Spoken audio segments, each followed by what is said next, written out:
Yo, people, what's up? Welcome to episode 2 of SAS Football. You're here with your co-host, Safway and Sniper. Saf, how you doing? Doing well, doing well. Can't complain. Good weekend. I got two of the predictions right from episode 1. So if you guys haven't seen that, go back and check that out. It was a good show. Yeah, just to remind the people, please comment, like, subscribe, all that stuff. We're gonna try and keep this coming on a weekly basis. Let us know what you like, what you don't like, and we'll try to incorporate it all in our segments on a weekly basis. So let's get straight into it, Safu. Coming on hot. Both your predictions right. Predicting the 3-0 City win, predicting the 1-1 Chelsea. What was your prediction for the Arsenal game? I went 2-0 Arsenal. It Oh, you would went have been. should have been, but our Nini came on, and he was a bit of a handful, I must say. He always finds a way against us. Last time we played them too, he Yeah, found a he, way. did- he does well against Chelsea too last season, but I mean, last season is not much to go off of for Chelsea anyway. So let's get straight to it. Let's go. Let's start with the recap. The long-awaited Premier League has come back. It was a long 3 months, like we said, but week 1 is done, done and dusted. So let's get straight into the Gunners. Like, what you make of the result, what you make of the game. What are your takeaways? I have very mixed feelings on the game. Um, Obviously, it's the first game of the season. You want to just get the 3 points on the board. No matter how you do it, by hook or by crook, you just want to get the 3 points on the board. Um, I did want to see. I don't think it was the best performance from Arsenal in any way. I've seen a lot of people scapegoating Kai Havertz for the performance. I don't necessarily put it down to him. I think overall he had a decent game. I wouldn't say it was a great game, but it was a decent game. Um, we struggled to break them down a bit. I think Eddie and Ketia are leading the line. Don't get me wrong. Again, I'm not scapegoating Eddie or anything.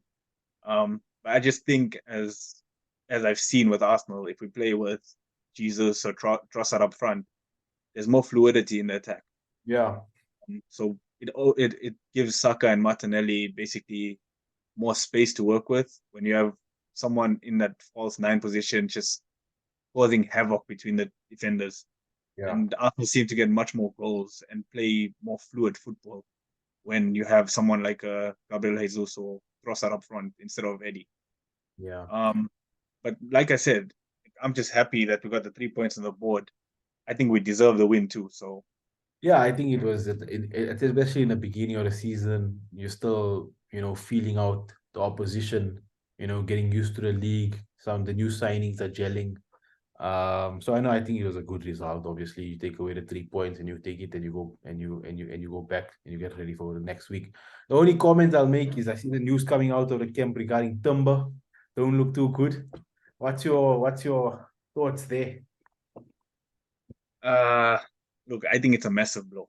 I Hmm. think it's massive. Not only, I'll give you a few reasons. So firstly, we got Zinchenko as left back.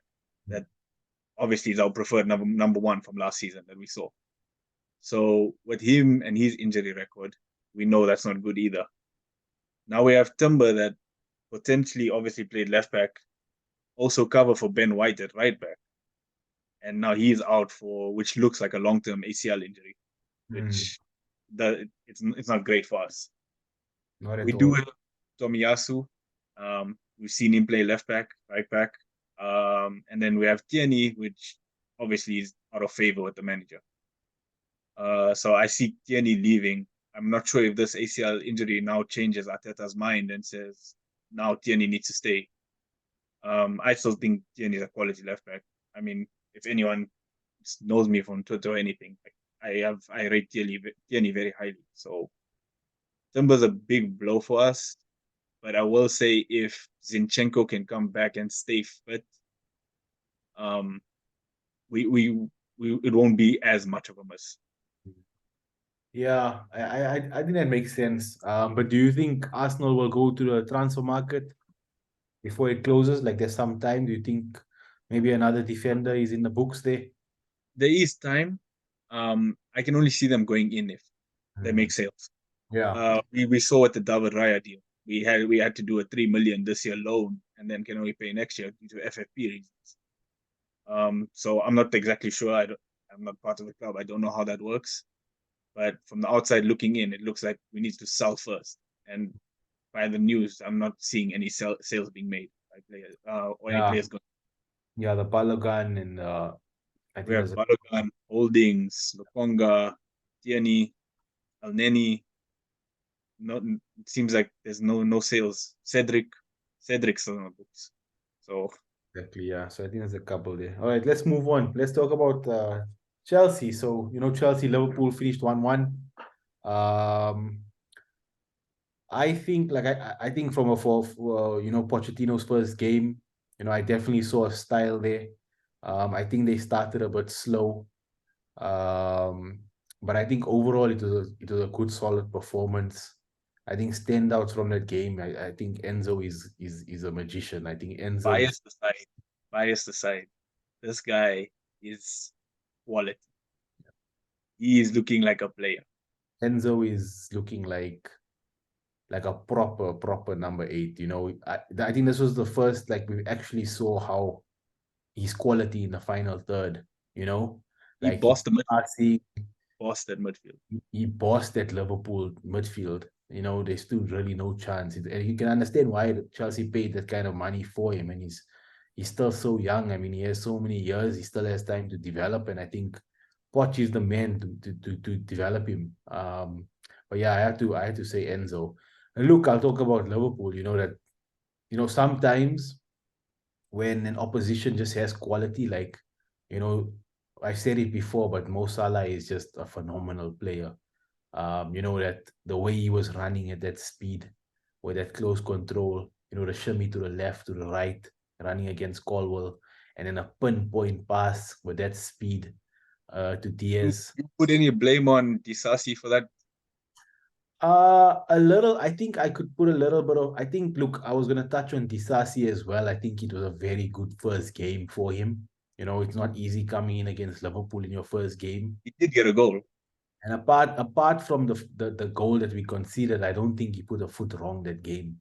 But sometimes, like I said, sometimes you just have to sit back and you just have to like applaud your opposition and say, you know what, that was just a magician, a moment of brilliance. Similar to like when Chelsea got knocked out of the Champions League by Real Madrid with that Modric pass to Rodrigo. Sometimes you just have to Of sit course. back and say that, that was just brilliant.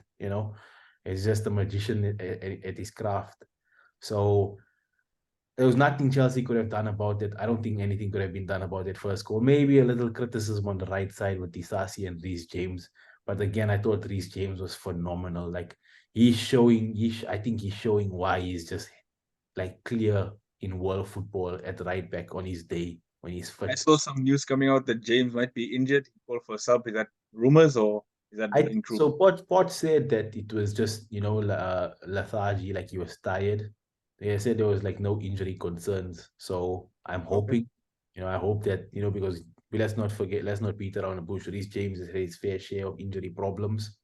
So if we can keep this guy fit, if he can stay fit this season, the one game a week, I think that's gonna be a big positive for Chelsea this season. But yeah, I think, after the first goal we conceded against Liverpool, I think we bossed that game. And I'll tell you a stat. Chelsea dominated Liverpool overall by 65% possession to 35. This was the fourth highest possession, the highest possession that the team has had against Liverpool. And the only other team, the 3 times, the only other team to have this much possession was City. So from I what would I've seen in the last couple of years, when Chelsea played Liverpool, we've always been on the back foot. We've always been very reactive, very stagnant, hitting them on a counter with Havertz, Werner, Lukaku when he was played a couple of games. Um, but there was really nothing really bossing it. And from the first whistle, you could see James Chilwell bombing, pressing right at the top. Um, so I was really happy with what I saw. Like there's definitely a philosophy that Poch is implementing. I think we could have, like, I think, Mudrik, I think maybe could have done better on that chance in the last minute. I think Jackson was great, but he's very raw. He needs to, like, his finishing has to improve, and I think it will come with time. But I think it was a good performance. I think we could have, like, if we took 3 points, I don't think, Liverpool fans could have complained if Chelsea came I away think with we all deserve to win, points. if I'm being honest. I think Yeah, exactly. I think so. But I'll say it and I'll say it again, and we can go get in like Chelsea's transfer business and so forth. But Chelsea are missing it. Like, as I said last episode, Chelsea are missing a little, like, someone up top. The attack is unproven, completely unproven. So we'll get think onto it. We'll get onto it. But I think this is going to be the biggest problem for Chelsea this season. We don't know what numbers the attack's going to put. Look, midfield, there's no complaints there. Let's be serious. Like, that's a phenomenal midfield. That's a midfield capable of challenging City, in my opinion. Once they gel and they incorporate together, that's a midfield. The Do you defense think all three start at the same time? It depends on the formation he decides to play. If he plays a 4-2-3-1, no, then I would say that Enzo and Caicedo will start for sure. But if he plays a 4-3-3, then yeah, I think Lavia says the LFC midfield will play. Uh, you know, Yeah, throw that one in there. so that's what in there. But anyway, yeah, that's what I made of the game. I'm happy with it. I think it was a good start. You can definitely see Poch has spent time on the training ground. So I think that there'll be some good football played this season in Chelsea, and I think there will be a philosophy implemented. From the outside looking in, I was impressed with Chelsea. Mm. I know they were coming up against Liverpool. Look, you can say what you want about Liverpool, but they have a world-class manager, first of all, and the attack is probably out of this world. Probably the Yeah, best attack in the Premier League, right? I agree. So I think for Chelsea to come out of there, I my thought would be Chelsea would just have to go into that game and not get a battering. Mm. That was my initial thought. But to see Chelsea put up that fight, the signs look promising. The only thing, and as you mentioned, the attacking positions for Chelsea. If you're looking at Jackson, yes, his all-round play very good, does very well off the ball. But is he that guy to get you 20 goals a season? In my opinion, not yet. He's not that guy yet. He could be, but I just don't see where Chelsea's goals are coming from. But at the same time, they only have one game a week compared to the other teams that are fighting for those top five positions.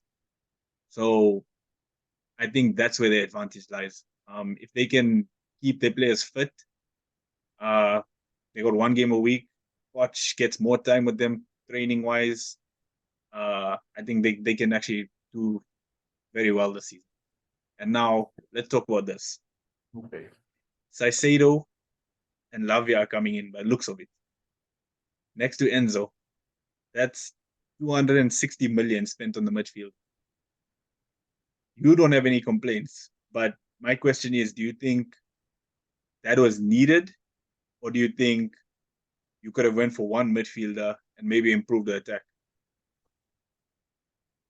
That's it. You see, it depends, right? Look, Caicedo was needed. Um, do I think he was worth the 115 million? No. But I mean, look at the market today. Declan Rice went for 105. Enzo was bought 6 months ago for 107. Bellingham going for 130. So these are the prices, these days. And Chelsea needed a rebuild, losing Kovacic, Jorginho, N'Golo Kante. Chelsea needed a rebuild desperately. Loftus Cheek out, Mason Mount gone. Um, so we definitely needed a number 6. So I think Caicedo fills that void. Do I think we also needed Lavia, especially playing one game a week this season? No, I don't think we needed Lavia. But if Lavia does join, and it looks like it is coming through, um, I think that sets up the midfield for the next 10 years. You have Enzo, who's young, we just, talked about his brilliance. You have Caicedo, who could be the 6 in the team for the next 8 years, 8 to 10 years. You have Lavia, who's 19, who's a very promising prospect who can come in. You have the Andre Santos, and then you have the Italian kid who's gone on loan to Leicester. So those are five very promising midfielders that I think, obviously, the last two that I mentioned will need time, a lot of time to develop under Poch. But I think this sets up our midfield for, the foreseeable future. And so, do I think they just needed the season? Maybe not both, but I'm not complaining, and I'm gonna trust. I'm trusting the team. I'm trusting the manager. I'm trusting the directors of football to, if they've identified Jackson, if they've identified the likes of Noni and Mudrik to lead the attack and develop, then yeah, I don't think that it doesn't make sense to bring in another striker. So that's where I stand there. But So has the expectations changed, or do you still see top 5 as your realistic finish? well, I wouldn't say I wouldn't say it's changed tremendously, but I would, if Chelsea don't finish in the top five, if Chelsea don't make Champions League football this season, I would say it's a failure. Okay. Especially, yeah, with Caicedo coming in, I would say it's a failure. Yes, I'll go that far. They should make top four.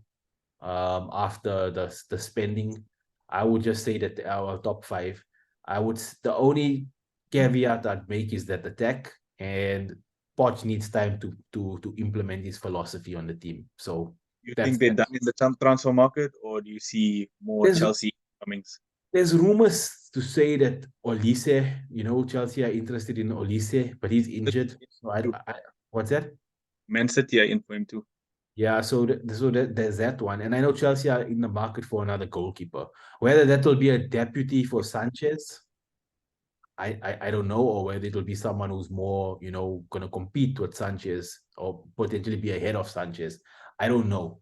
So that remains to be seen. But again, I'll talk on Sanchez about, I think he made one pass that he passed, that he tried to pass to Enzo with his left foot. That was a pathetic pass. That was terrible. But apart from that, like his commanding of his box, of the 6-yard box, was something we've never seen with Kepa. It was very refreshing to see. So Look, uh I will give him the benefit of the doubt with that pass too. If you're gonna play out the back, you're not gonna get every pass right. You are gonna have errors, right? So it happens with Ramsdale, happens with Edison, happens with Allison. It happens to every keeper. So if you're making one a game, it's not the end of the world, but it's his debut too. So I'll give yeah, him the benefit of the doubt. yeah. But Anyway, moving on. I think what the biggest talking point from this week, Neymar. You want to oh, get into Neymar? I think serious conversations need to be had about this guy's career. Okay. I think Neymar has played at the top level. Do we call PSG top level? It's not even top 5 leagues in the world. Mm, I mean, people are complaining that Mbappe needs to leave PSG to stamp his mark on the world, right? right. That's true. So we can't have one expectation for Mbappe and different for Neymar. So the way Yeah. I see it is Neymar played at top level at Barcelona for 4 years, 2014 to 2017, Yeah, about 4, 5 years. 4 years, 5 years. He won three leagues, one Champions League in that time. I think serious conversations need to be had on his career. This when Neymar was coming through, he was the one. Yeah, he He was was. looked at as, okay, this guy is coming to replace or be on par with Ronaldo, with Messi. He was looked at as the best in the world. Don't get me wrong, as a player, this guy has been immense. Every time I've won, he's been quality, absolute quality. But his career, I think Mo Salah might have a better career than him when he finishes. Let's be serious. I will say this is that, yeah, I agree that when Neymar K was coming up at Santos, I think he won the Pushkas Award when he was 17 or 18. 2011. Yes. Um, he was definitely deemed the generational talent. That term is thrown around so much these days, but he was an actual generational talent when he came through. I will say it's an unfulfilled career for sure. Like when he left Barcelona, everyone said he said that he's leaving. He wants to step out of Messi's shadow. He wants to be the person at PSG to take them to win the Champions League. And look, he's had some injury problems. I'll give him that. But yeah, I agree. I think his career is unfulfilled. Like it's unfulfilled potential. I think he's had the talent. He had the potential to be great. And I don't think Neymar will go down as on a level that we all thought he should have gone down I or agree. could have gone down. That's what I would say. Like I think that was very unfulfilled. With the injuries, yes, it's unlucky. Players do get injured. But you got to understand availability in today's time is one of the key factors to Yes. making great players too. Look at Messi and Ronaldo. How often are they injured? It doesn't happen very often. Yeah. So if you want to put Messi on a level that's so high, you got to compare him to these greats. And I just don't think he remotely lived up to those expectations that everyone had on him. And another thing is him moving to the Saudi league. How old is he now? 31, 32? 31. I I think Neymar is, as I've seen him play, he can still play in Europe. Like Yes. there's no issue with him playing in Europe. But I think PSG one put a very high price tag on him if he wants to move into a different European team. His wages are going to be very high, and he's very injury prone. And I don't see a team willing to take that risk on him. Yeah. So And there's rumors also that he's just a very bad influence in the dressing room, you know. yeah, Um, I mean, I'm trying to speak the facts here. I don't know that, so I wouldn't say that. But if that's another issue, then then yeah, so yeah, I can understand why like I would have loved to have seen him in the Premier League, but would you take Neymar at Arsenal now? I would. I would take Neymar at Would? Arsenal. Yeah, you I did. would take Neymar at Arsenal. But if you knew he would disturb like that peace and harmony in the dressing room, would If you? I knew 100% he's going to disturb that, then no. But No, as a right? player, Yeah. I would take Neymar. Potential wise, of course, yeah, he'll walk into most Premier League teams. Like I think so. 100%. You walk into probably any team. Any Right? team, yeah. But Yeah. I think he's sometimes you have to weigh the pros and cons with Neymar. But yes, I think we'll table it there. It was definitely an unfulfilled career, unfulfilled potential, and but maybe his chapter isn't over. Maybe he'll go to Saudi for a year, and come back to Europe. We never know. He So went for a 2-year contract. So if he comes back at 34 and then maybe he wants to revive his career, I don't see it happening. But never say never. This is football. So, yeah, well, I want to touch on one thing though before we continue.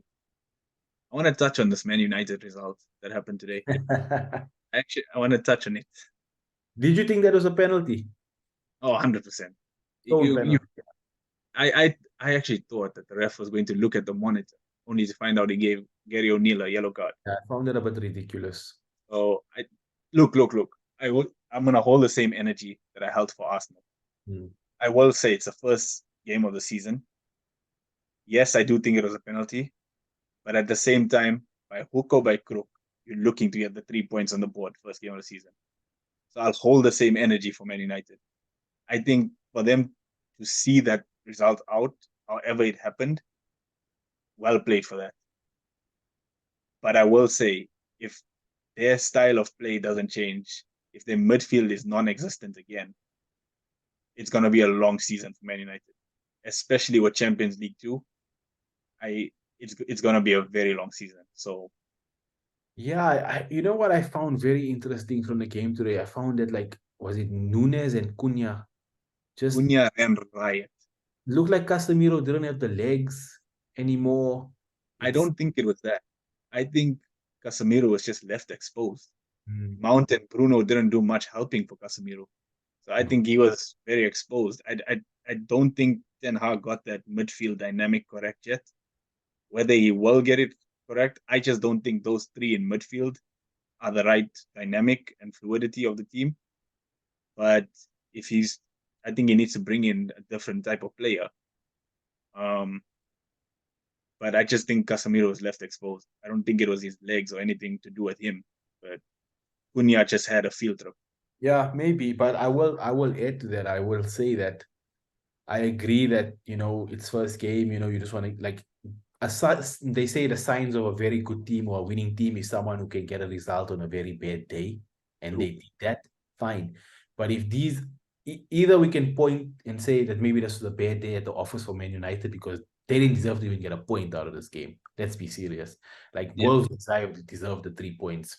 So either we can say it was a bad day at the office, or if this is a sign of things to come, the way they're gonna play. Because remember, this Wolves team, Gary O'Neill has been the manager for 5 days.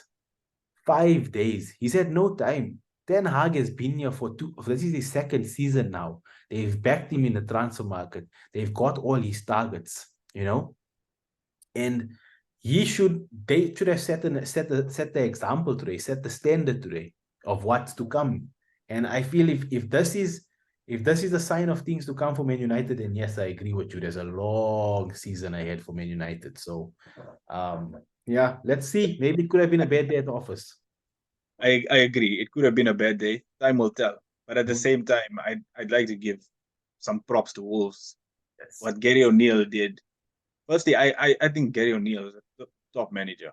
For what he did for Bournemouth last year, Yes. he took over Bournemouth and he was he had no right to bring them out of relegation the way He he had no did. right to keep them up. He had absolutely no right. And Yeah. I remember specifically we played against Bournemouth and we were going for the title last season. And they scored after 7 seconds. Yes, I remember that from the kickoff. They had that player. Yes. I remember that game. I just saw a Bournemouth team that was playing for the manager. And today what I saw from Wolves again, a team playing for the manager. He had them well drilled. They were when United were on attack, we saw they had all 11 players back in the box defending.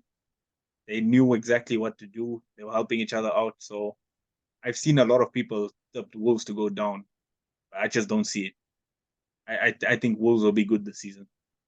Yeah, yeah. I think even if he gets a couple of his players in before the end of the transfer window, I think they might need a striker. They lost Jimenez.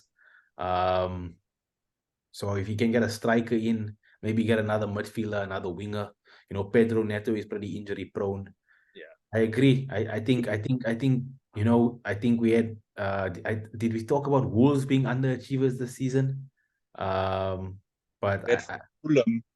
I think you had Fulham. I at had Brent. Fulham. Yeah. Okay. Maybe it was a offline conversation we had, but at Wolves, they were. It was a very promising performance, and they were very unlucky. But I again do think they should have been more clinical up front, like a lot more clinical. They should. The one thing I don't understand with Wolves is Fabio Silva.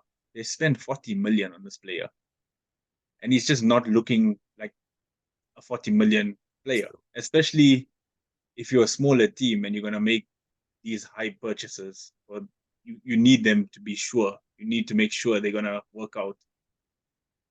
We know with other bigger teams, you can sign someone for 40 million, and then the next window you'll do it again.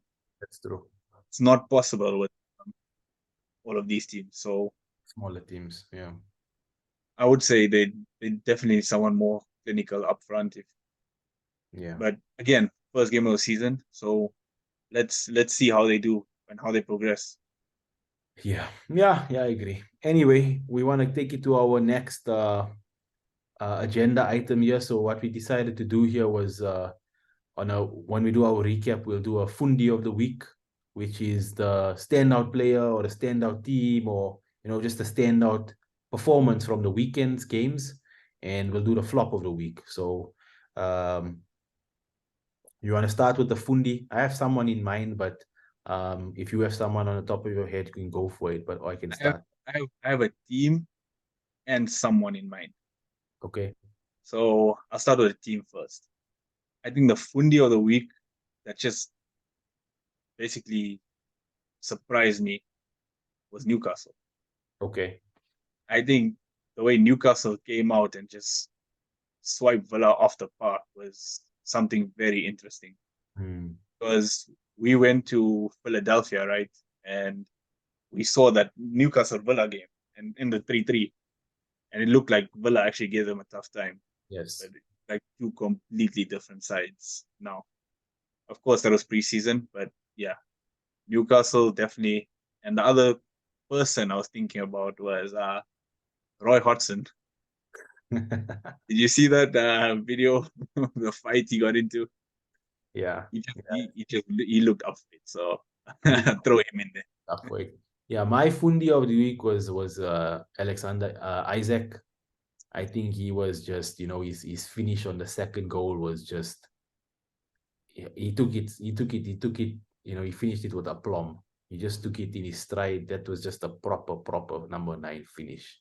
Yeah. Should have got a hat trick, I think, but I think that was a standout performance. That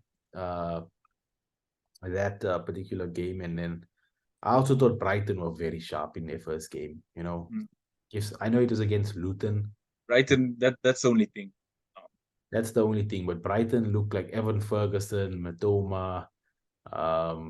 That team just looks completely free flowing. You don't even look like they miss. When they sell their biggest players, it seems like they just get better. So Yeah, that is true. That's so Brighton are well-run clubs. they're a very, very, very well run club. And I wonder what they will do with the Caicedo money. If they'll reinvest it immediately, or they'll buy a few players and then sell them for a couple of 100 million in the next 2 years. So we'll see. That's one to see. Flop of the week. Wait, let's make a decision. You want to make a decision on Fundi of the week? Who it goes to? I think we can give it to Newcastle. I think that was a very, very strong performance. 5 goals on an opening game week. And let's be serious. The Villa team ain't no joke. No. Unai Emery, they're playing in the Europa League this season. What Unai Emery did with them last season when he took over from Gerrard was just a fantastic job. He brought in some quality players as well. I think Zaniolo also is now agreed to join. So Villa have got some ballers. Let's be serious. They've got some ballers. They got unlucky with Buendia who got injured, but Pau Torres looks like a very good signing. Being out with the ACL too, so Okay, two big injuries. I don't think they'll miss Mings that much. Maybe from a depth perspective, but Pau Torres looks like the real deal. You know my thoughts on Mings. I just don't rate him at all. So yeah, even better than I wouldn't want to ever say even better. Someone gets injured. I don't wish any player to get injured, but I don't think Mings stayed long in this team with Pau Torres. Yeah, I agree. Yeah, so so I think so. Yeah, I think we can agree with Newcastle being the Fundis of the week for sure. Very strong performance, and if this is a sign of things to come for them, they may have a very, very good season. And I would give a shout out to Basuma. Basuma looked like his old self too, so yeah, I'll give him a Basuma looked like a new signing almost. He finally looked like the Basuma that played for Brighton. So Basuma, he controlled the midfield. He kind of bossed it at times. Yeah. Flop of the week. Ooh. Do you have something in mind? I got something. I'll give it to the refs in that United game. Okay. Yes. I'll give it to them. I think they just VAR, got that VAR decision was pretty pathetic. Yeah. I was gonna say that. Yeah, that decision at the end was just. Yeah, there's just no consistency. I think they said that it came down to it wasn't an obvious error, but I think it's pretty obvious. I think it's pretty obvious as well. So I think the ref in the United game had a shocker with that last decision. Definitely. So that's a flop of the week for sure. Yeah, I think we can agree on that. I think there's going to be one decision every week, as we see in the Premier League, that always just goes against you. Yeah. I'm not one to complain about refs when your team loses or anything, because I think it just balances out at the end of the day. You get decisions for you, you get decisions against you, and this unfortunate day was just unfortunate for Wolves. So we'll see. Yeah, I agree. Any other flops? I'm trying to think of any other games. I think Everton shouldn't have lost to Fulham. So I think Sean Dyche. I see everyone saying Sean Dyche coached the 3-1 or 4-1 against Fulham. But I think Everton were the better team against Fulham. Yeah. The thing is, I wouldn't say a team is a flop of the week based on the first game. I don't think there were anyone that was like any shocking results besides Newcastle, Villa, hence why Newcastle was the Fundi of the week. But other than that, I don't think there was any other shockers in results wise. Yeah, I agree. Yeah, I'm okay. I'm okay with the ref in the United game being the flop and the Fundi being the Newcastle result and the Newcastle team. So I think we can agree on that. Anyway, we're almost at time. Any last thoughts? Anything else to recap? I think final thought I'll say is Spurs are looking quite a good team. It's not easy to beat Brentford. So Ange is doing a good job there. I would say that. But again, we need to see more of the season, right? You can't just make a decision based off of one game. That goes for any team. So time will tell for the season. I'm looking forward to it. Yeah, likewise. We'll be back on I believe Thursday this week Yes. to preview the weekend's games. I think we get started again on Friday with is it Arsenal on Friday? No, it's Sheffield versus Forest, I believe. On Friday. Okay, I know Yeah. Chelsea are on Sunday against West Ham away. And Arsenal? Monday against Arsenal Palace. Monday at Palace. Okay. I believe this weekend is also City versus Newcastle. So that's going to be a cracker. And is United versus Spurs. Yes. So there's a big weekend ahead. Stay tuned for the predictions. Stay tuned for the predictions. Stay tuned for the preview. There's going to be some interesting conversations to be had and interesting predictions. So please join us on Thursday when we do the preview. Don't forget to like, comment, and subscribe, guys. Yes, please. You must. Other than that, take care, everyone. It was nice, reviewing. So we'll be back. We'll be back. Thanks, guys. Be out.